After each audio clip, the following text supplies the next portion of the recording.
അള്ളാഹു സുബ്ഹാനഹു വ തആല മനുഷ്യനെ സൃഷ്ടിച്ചത് ബലഹീനമായിട്ടാണ്. അത് ഖുർആനിലൂടെ തന്നെ അള്ളാഹു പറയുന്നുണ്ട്, ഖുലിഖൽ ഇൻസാന ദഈഫ.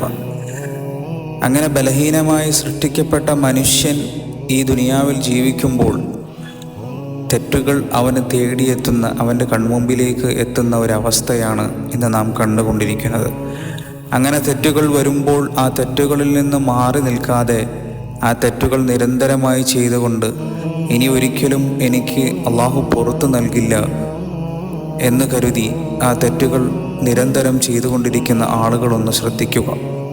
അള്ളാഹു സുബ്ഹാനഹു വ തആല ഖുർആനിലൂടെ പറയുന്നു, ഖുൽ യാ ഇബാദിയല്ലദീന അസ്റഫൂ അലാ അൻഫുസിഹിം.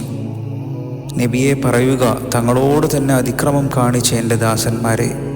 അള്ളാഹു ഇവിടെ ഉപയോഗിച്ച വാക്ക് ഖുൽ യാ ഇബാദി, എൻ്റെ ദാസന്മാരെ എന്നാണ്.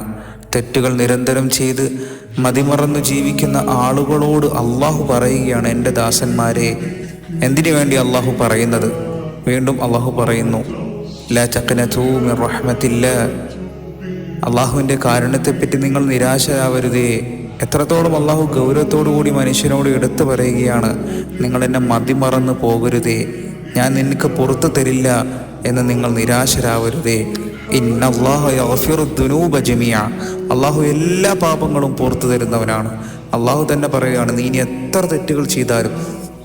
നിരന്തരം തെറ്റുകൾ ചെയ്ത് ജീവിക്കുന്ന ആളുകൾ ഈ ഒരു ആയത്ത്, ഒറ്റൊരായത്ത് മതി വീണ്ടും അള്ളാഹുവിലേക്ക് മടങ്ങുവാൻ വേണ്ടിയിട്ട്. ഇന്നഹു ഹുവൽ ഗഫൂറുർ റഹീം, ഉറപ്പായും തീർച്ചയായും അവൻ ഏറെ പൊറുക്കുന്നവനാണ്. അള്ളാഹുവാണ് ഏറ്റവും പൊറുക്കുന്നവനും കരുണ ചെയ്യുന്നവനും. അതുകൊണ്ട് എത്ര തെറ്റുകൾ ചെയ്താലും ആ തെറ്റിൽ നിന്ന് മാറി നിന്ന് ചെയ്ത തെറ്റിനോട് പശ്ചാത്തപിച്ചുകൊണ്ട് അള്ളാഹുവിലേക്ക് മടങ്ങുക എന്നുള്ളതാണ് ഒരു വിശ്വാസിയുടെ ഏറ്റവും ഉത്തമമായ ഗുണമെന്ന് അള്ളാഹു തന്നെ ഖുർആനിലൂടെ പറയുന്നു.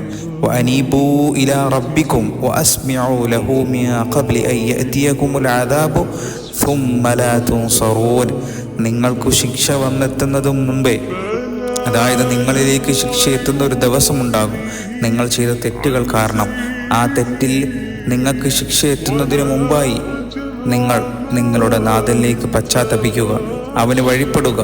ശിക്ഷ വന്നെത്തിക്കഴിഞ്ഞാൽ പിന്നെ നിങ്ങൾക്ക് എങ്ങനെയും ഒരു രക്ഷയും നിങ്ങൾക്കുണ്ടാവുകയില്ല. നിങ്ങളെവിടെയും പോയി നിങ്ങൾക്ക് സഹായം തേടാൻ കഴിയുകയില്ല. നിങ്ങളെ സഹായിക്കുന്ന ഒരാളും മഅ്ശറ സഭയിൽ ഉണ്ടാവുകയില്ല. അവരവരുടെ തെറ്റുകളെ ഓർത്ത് വിഷമിക്കുന്ന ഒരു ദിവസം വരാനുണ്ട് എന്നുള്ള ബോധ്യം നമ്മുടെ ഹൃദയത്തിലുണ്ടായാൽ ഈ ദുനിയാവിലുള്ള ജീവിതം നമ്മൾ വളരെ സൂക്ഷ്മതമായി ജീവിച്ച് അള്ളാഹുവിലേക്ക് യാത്ര പറയും. അതുകൊണ്ട് എൻ്റെ സത്യവിശ്വാസികളായ മുഅ്മിനീങ്ങളായ മുഅ്മിനാത്തുകളായ ആളുകളെ, നിങ്ങൾ അള്ളാഹുവിനെ വഴിപ്പെട്ട് ജീവിക്കുക, അള്ളാഹുവിനെ സൂക്ഷിച്ച് ജീവിക്കുക. ദുനിയാവ് വഴുതിപ്പോകുന്നൊരു ചെളി പോലെയാണ്. അതുകൊണ്ട് നമ്മൾ സൂക്ഷിച്ച് നടന്നില്ലെങ്കിൽ തെറ്റുകളിലേക്ക് നമ്മൾ വഴുതി പോകും. അതുകൊണ്ട് നാളെ മഅ്ശറ വൻസഭയിൽ നിൽക്കുന്ന ഒരൊറ്റ ദിവസത്തെക്കുറിച്ച് ഓർത്തിട്ട് നിങ്ങൾ ദുനിയാവിലുള്ള ജീവിതം വളരെ സൂക്ഷ്മമായി ജീവിക്കുക. അള്ളാഹു തൗഫീഖ് നൽകി അനുഗ്രഹിക്കും.